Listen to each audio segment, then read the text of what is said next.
Hello, good morning trader. स्वागत है आपका आज के एक और फॉरेक्स मार्केट एनालिसिस की वीडियो में। आई होप आप सब लोग ठीक होंगे। कल भी हमें काफ़ी कुछ मूवमेंट देखने को मिला, गोल्ड में काफ़ी अप्स एंड डाउन्स भी देखने को मिले। और अगर मैं ये कहूँ कि कल का जो हमने मार्केट एनालिसिस किया था, अगर आप देखोगे मार्केट ने हमें बहुत ही एग्जैक्ट वैसा मूवमेंट बताया है।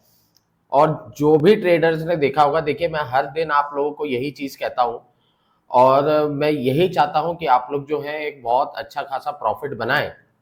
बट आप लोगों के साथ आई रियली डोंट नो कि आप लोग मेरी वीडियो को फॉलो कर रहे हैं कि नहीं कर रहे हैं। अगर आप लास्ट 10 दिन या 15 दिन की भी अगर आप वीडियोस देखोगे, तो जैसा मैंने मार्केट का मूवमेंट बताया था, मार्केट ने एग्जैक्टली देखो वैसा ही मूवमेंट किया है।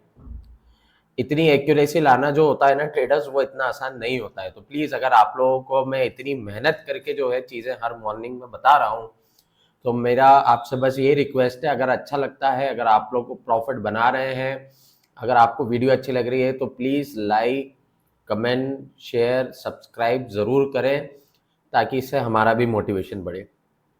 ठीक है, तो पहले हम बात कर लेते हैं कि कल क्या हुआ है मार्केट में। तो जैसा कि देखिए, आपने देखा है कि मार्केट में हमें इस तरीके का मूवमेंट देखने को मिला है, करेक्ट। और इस तरीके के मूवमेंट के बाद मैंने आपको ये भी कहा था कि मार्केट जो है वो यहाँ से देखिए वापस से, अगर मार्केट यहाँ पर जो है देखिए हल्का कंसोलिडेट कर रहा था, मैंने आपको ये भी कहा था कि अगर यहाँ से मार्केट ऊपर जाता है तो हम मार्केट को देखिए यहाँ तक का एक्सपेक्ट करेंगे। ये वाला कंसोलिडेशन जोन मैंने आपको पहले ही बताया था, करेक्ट। ये वाला जो 50-55 का रेंज है, मैंने बोला था यहाँ पे मार्केट जाएगा इस रेंज में रीटेस्ट करने। देखिए यहाँ तक गया मार्केट, यहाँ से फिर वापस मार्केट ने एक रिवर्सल लिया। फिर देखो यहाँ पे मार्केट ने वापस से सेम यही हमारा 40 के लेवल को यहाँ पे कंसोलिडेशन मिला। यहाँ से फिर मार्केट ऊपर गया। ऊपर जाने के बाद देखो मार्केट ने ये वाली रेंज को देखो रीटेस्ट करा, और फिर जब यहाँ से ब्रेकआउट नहीं मिला तो यहाँ से फिर मार्केट वापस से नीचे आया। और नीचे आने के बाद देखो मार्केट ने फिर से 25, वही 22-25 का जो हमारा लेवल था, मार्केट ने देखो वहां से वापस से एक पुल बैक लिया है। मैंने आपको देखो यही चीज बोली थी कि अगर 40 का लेवल ब्रेक नहीं करेगा, यानी कि नीचे ब्रेक नहीं करेगा, तो सपोर्ट लेके ऊपर जाएगा और 55 के लेवल को रिटेस्ट कर सकता है। पहला हमारा टारगेट यही था, 50-55 के लेवल को रिटेस्ट कर सकता है, करेक्ट। और देखो मार्केट ने सेम वैसा ही किया, 50-55 के लेवल को देखो यहाँ पे मार्केट ने रिटेस्ट किया। उसके बाद जब मार्केट, मैंने बोला था अगर 55 का लेवल ब्रेक करेगा तो आगे आप जो है मार्केट में 75 और बाकी जो हमने डिस्कस किया था वो लेवल के लिए आप देख सकते हैं। बट पहला हमारा टारगेट 55 ही था। और देखो मार्केट ने 55, वही 55 57 का लेवल रिटेस्ट करके यहाँ से वापस से एक रिवर्सल दिखाया। रिवर्सल के बाद मार्केट ने देखो 40 का लेवल ब्रेक करने के बाद मैंने आपको बोला था 25 तक का, देखो मार्केट ने यहाँ पे 25 का लेवल भी रिटेस्ट किया। और मैंने कहा था 25 का लेवल अगर ब्रेक होगा तो हम नेक्स्ट जो है 15 एक्सपेक्ट कर सकते हैं, नहीं तो यहां से भी फिर रिवर्सल हो सकता है। तो ट्रेडर्स में इसीलिए ही हमेशा आप लोगों को कहता हूं कि लेवल वाइज जो है वो ट्रेडिंग करा करिए। अगर आप लेवल वाइज जो है ट्रेडिंग करेंगे तो ही एक अच्छा प्रॉफिट आप मार्केट में बना सकते हैं। और वही यही यहाँ पर यही सेम चीज है, लेवल वाइज का ही सारा खेल होता है। देखो यहीं से 25 से वापस एक रिवर्सल देखने को मिला, वापस से मार्केट ने एक पुल बैक लिया। फिर यहीं पे देखो मार्केट ने वापस से सेम यही 55-58 के लेवल को रिटेस्ट किया। और देखो अभी भी मार्केट यहीं पे ही इसी तरीके से मूव आउट कर रहा है, राइट।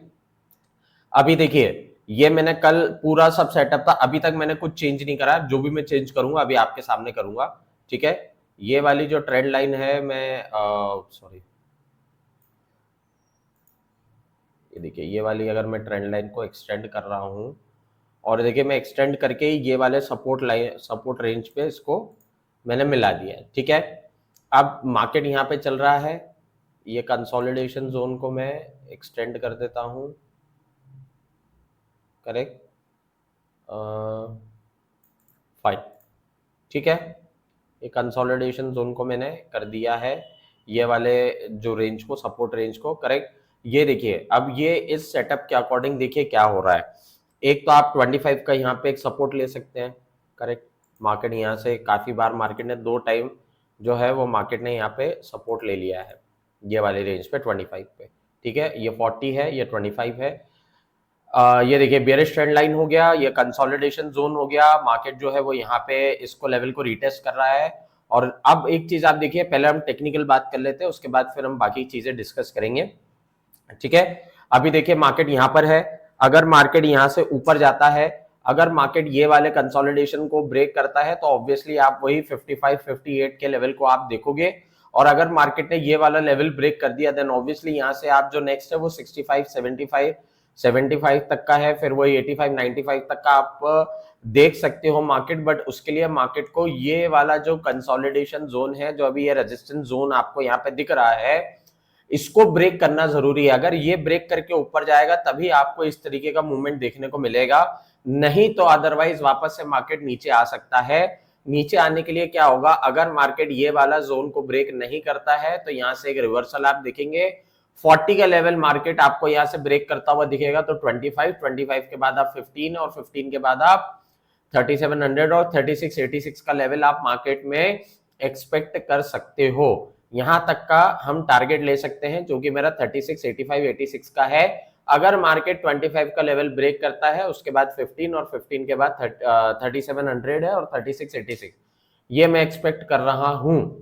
बट उसके लिए मार्केट को ये वाले लेवल्स को ब्रेक करना जरूरी है, और ऊपर के मैं आपको बता ही चुका हूं। अभी अगर आप देखोगे तो ये इस तरीके का जो है ये एक बेयरिश ट्रायंगल पैटर्न हमें यहाँ पे देखने को मिल रहा है। अगर यहां से देखो ब्रेकआउट देखने को मिलेगा तो अच्छा खासा एक बुलिश मूवमेंट हम एक्सपेक्ट कर सकते हैं, ठीक है। क्योंकि ये देखो ये ट्रायंगल पैटर्न यहाँ पे बन रहा है, ये ब्रेक होगा तो अच्छा खासा यहाँ पे एक बुलिश मूवमेंट आपको देखने को मिलेगा, ये चीज है। अब यहाँ पे मुझे कुछ आपको जो है मेजर पॉइंट्स बताने हैं, जो कि जो अभी जिस तरीके से अभी मार्केट का मूवमेंट चल रहा है वो मैं अभी आपको बता देता हूँ। देखिए कुछ अभी रिसेंट में जो अपडेट्स है मार्केट को लेकर, सबसे पहली चीज तो यही है कि जो रशिया यूक्रेन का वॉर है वो भी अभी चलता जा रहा है। उसके बारे में मैं आपको अभी 2 दिन पहले बहुत डिटेल में मैंने न्यूज आपको दी थी। क्या क्या अभी रिसेंट में कुछ अपडेट्स हुए हैं, जिनने नहीं देखा है प्लीज वो वीडियो देख लेना, तो आपको पता चल जाएगा।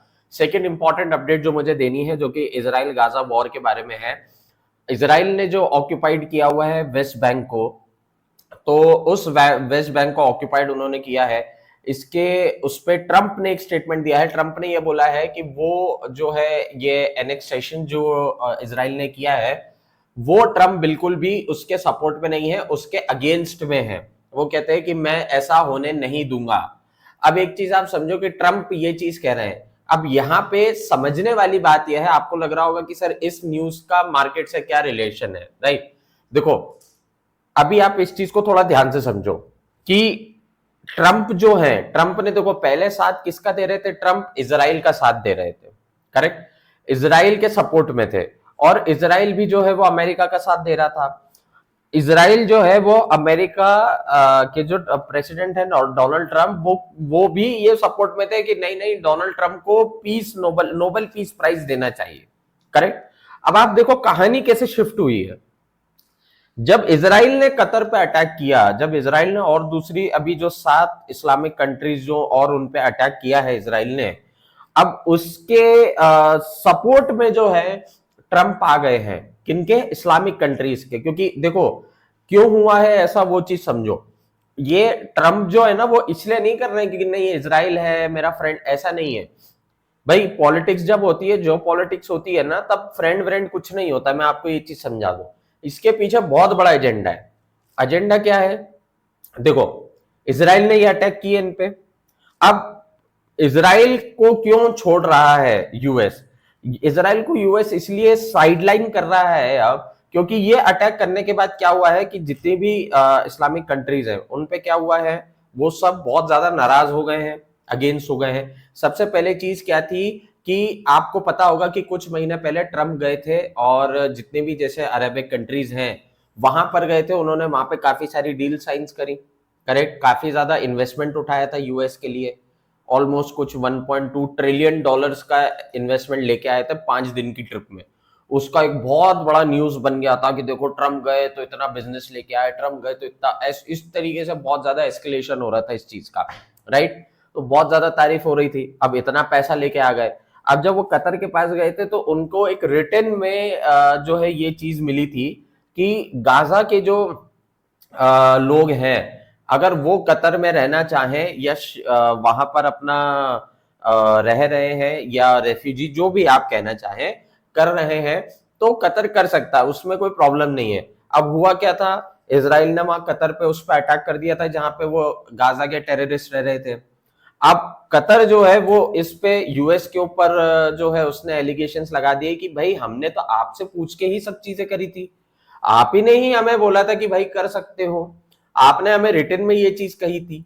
तो अब अगर ऐसा हुआ या कोई अगर गाजा से आके यहाँ पे रह भी रहा है, अब वो हमें नहीं मालूम कि वो टेररिस्ट है, सिटीजन से, कुछ भी हो सकता है, तो कतर पे कैसे अटैक हो गया, तो ये एक पॉइंट टूट गया था। तो इस पे ट्रम्प के पास कुछ जवाब नहीं था, तो काफी नाराज हुई कतर। कतर ने बोला कि भाई हमें अब सोचना पड़ेगा यूएस के बारे में, ऐसा स्टेटमेंट दे दिया था। तो वो डर गए ट्रम्प के, यार ऐसा कैसे हो गया, क्योंकि मैंने तो काफी इन्वेस्टमेंट उठाया हुआ है, मेरे साथ बहुत प्रॉब्लम हो जाएगी अगर ये कंट्रीज अगेंस्ट हो गई, तो इन्वेस्टमेंट भी वापस देना पड़ सकता है। बहुत बड़ी प्रॉब्लम थी, और यूएस के लिए अभी पैसा बहुत ज्यादा इंपॉर्टेंट है, आपको मालूम ही है इन्फ्लेशन से यूएस गुजर रहा है, तो उसके लिए बहुत अभी दिक्कत है। ये इशू हो गया था। अब इसके बाद क्या है कि कहीं ना कहीं ट्रम्प जो है उनको पैसिफाई कर रहे हैं, उनको सहला रहे हैं, उनको मना रहे हैं, ये ट्रम्प का भी काम चल रहा है। और ये काम करते करते अब क्या हो रहा है कि इजराइल जो है वो अटैक पे अटैक करता जा रहा है। अब ये सब चीजें हुई, अब क्या हो रहा है कि ये जो कंट्रीज है ये कहीं ना कहीं अब फलस्तीन पहले तो सपोर्ट करते ही थे, बट अब खुल के एकदम सामने आ गए। अब इस तरीके से हो गया तो ट्रम्प के लिए और प्रॉब्लम हो गई है। अब ट्रम्प फंस गए कि भाई अब मैं किधर चूज करूं, दोनों साइड दिक्कत है। तो उन्होंने बोला कि यार एक कंट्री को छोड़ना ज्यादा आसान है रेदर देन कि मैं 8 या 10 कंट्रीज को छोड़ूं। तो अब कहीं ना कहीं वो इजराइल के एंटी हो रहे हैं, इजराइल के अगेंस्ट बात कर रहे हैं। इसलिए आप कल का भी स्टेटमेंट देखोगे तो उन्होंने साफ बोला है कि मैं इजराइल को ऐसा करने नहीं दूंगा, इतना बड़ा स्टेटमेंट दे रहे हैं वो। तो ये कहीं ना कहीं देखो बहुत अगेंस्ट हो रहा है। अब इसराइल जो है वो कहीं ना कहीं अकेला पड़ गया। पहले इसराइल ने बहुत जो है उन्होंने बोला यार यूएस का सपोर्ट है, तो उन्होंने बहुत एक्सट्रीम में चीजें कर दी, अब यूएस ही पीछे हट गया, इसराइल के लिए भी अब प्रॉब्लम खड़ी हो गई है। तो ये एक बहुत बड़ा इशू है, राइट। दूसरी इंपॉर्टेंट न्यूज ये है कि कल ही ट्रंप ने जो डिसीजन लिया है कि 1 अक्टूबर से उन्होंने फिर से जो है वो टैरिफ का एक और नया गेम खेला है, जो 1 अक्टूबर से लागू होगा, यानी कि इंप्लीमेंट होगा। अब वो क्या है, उन्होंने जो है 100% टैरिफ लगा दिए हैं जो भी इंपोर्टेड मेडिसिन हैं, ड्रग्स हैं या पेटेंटेड ड्रग्स हैं जो बाहर से आ रहे हैं जिनका पेटेंट है, उनके ऊपर 100% जो है वो टैरिफ लगा दिया है। अब इसकी वजह से काफी प्रॉब्लम्स हुई हैं। अब इसकी वजह से जो एशियन फार्मास्यूटिकल कंपनीज है, जो एशियन मार्केट की फार्मास्यूटिकल कंपनीज है, स्पेशली जो साउथ कोरिया की हैं, हांगकांग, चाइना, यहाँ की जो है, उन पे काफी इंपैक्ट पड़ा है। काफी सारी ऐसी कंपनीज जो हैं उनके स्टॉक्स गिरे हैं। अगर आप उनका इंडेक्स देखें, निकी का देखें और शंघाई का भी देखें, तो वो भी गिर गया है। -2.66% से हमें इनकी गिरावट देखने को मिली है, मार्केट नीचे गिरा है। और ये क्यों आया है, ये इसलिए आया क्योंकि फार्मा कंपनीज के स्टॉक गिर गए। इतना बड़ा जो है ये जो न्यूज आया है, इसका एक स्ट्रॉन्ग इंपैक्ट देखने को मिला है। और ऐसा डिसीजन ट्रंप ने क्यों लिया है, क्योंकि अगर आप अभी एशियन के स्टॉक मार्केट्स देखें या एशियन का जो इंडेक्स मार्केट देखें, वो बहुत ही स्पीड से बूम कर रहा था, बुलिश हो रहा था। यानी कि जो FIIs थे, जो फॉरेन इन्वेस्टमेंट थे, वो क्या कर रहे थे कि वो यूएस मार्केट से पैसा निकाल के वहां पे एशियन मार्केट में इन्वेस्ट कर रहे थे। अब यूएस में देखो, अगर ऑब्वियस सी बात है यहां से पैसा निकलेगा तो ट्रम्प को तो तकलीफ होगी ही सही। और यूएस ट्रेजरी बॉन्ड्स अगर आप देखोगे तो वो भी नीचे गिर रहा था, 4.11% पे आ गया। तो ये चीज जो है कहीं ना कहीं बहुत प्रॉब्लम हो रही है यूएस के लिए। तो इसलिए यूएस ने अब ये चाल चली, उन्होंने ये कर दिया, टैरिफ बढ़ा दिए। टैरिफ बढ़ाने की वजह से क्या हुआ, यूएस एशियन मार्केट पे इंपैक्ट आ गया, वहां से पैसा निकला। अब यहां से पैसा निकलेगा, ऑब्वियसली कहीं ना कहीं तो जाएगा, फिर वो कोशिश करेंगे कि यूएस में पैसा वापस से अट्रैक्ट करे, करेक्ट। ये भी एक इंपॉर्टेंट न्यूज है। तो फार्मास्यूटिकल्स पे लगाया है, फर्नीचर पे लगाया है और हेवी ट्रक्स पे लगाया है। ये तीन चीजों के ऊपर उन्होंने काफी अभी टैरिफ्स किए हैं, जिसमें कि 100% जो है वो पेटेंटेड ड्रग्स और पेटेंटेड मेडिसिन या बाहर की कंपनीज के ऊपर लगा दिया है। इसका इंपैक्ट ऑब्वियसली इंडिया में भी पड़ेगा, क्योंकि इंडिया में भी बहुत ही बड़े लेवल पे फार्मा काम करती है, और इंडिया से यूएस जो है वो बहुत ही बड़े लेवल पे फार्मा और ड्रग्स जो है एक्सपोर्ट होते हैं। India is one of the largest exporter of medicine and drugs to the US and other countries. तो इसका भी एक बहुत स्ट्रांग इम्पैक्ट आपको इंडिया की फार्मा कंपनीज पे भी देखने को मिलेगा। आप देख लेना, अगर आज सुबह भी आप देखोगे फार्मा कंपनीज पे आपको एक डिप देखने को मिला होगा, उनके स्टॉक्स पे इम्पैक्ट देखने को मिला होगा आपको, राइट। तो ये भी एक इंपॉर्टेंट न्यूज है। अब रही बात कल की, तो कल हमने देखा कि इंपॉर्टेंट डेटा था जीडीपी, अगर आप देखो पॉजिटिव आया है, अनएम्प्लॉयमेंट क्लेम्स भी पॉजिटिव आया है, यानी कि जो रेट कट हुए हैं उससे इम्पैक्ट तो हमें देखने को मिला है, जीडीपी बढ़ गया है प्लस अनएम्प्लॉयमेंट क्लेम्स भी बढ़ गए, आई मीन लाइक कम हुए हैं। तो एक पॉजिटिव न्यूज है डॉलर के लिए, और उसी वजह से अगर आप देखो तो ये गोल्ड मार्केट में हमें एक स्ट्रॉन्ग डाउनफॉल इसी वजह से देखने को मिला। ये जो मार्केट नीचे गिरा है ये इसी का ही मूवमेंट है, राइट। बट फिर भी अगर आप देखो ओवरऑल तो अभी गोल्ड वैसे भी बुलिश ही है, इस तरीके का मूवमेंट अप्स एंड डाउन देखने को मिलते हैं। लेट्स सी आज क्या हमें मार्केट में एक्सपेक्ट होता है, आज कोई न्यूज है क्या? नहीं, आज एज सच ऐसी कोई इंपॉर्टेंट न्यूज नहीं है। हाँ, कोर पीसी प्राइस इंडेक्स है, ये एक इंपॉर्टेंट न्यूज है मार्केट के लिए। 0.3% था, फोरकास्ट जो है वो 0.2% हो रहा है।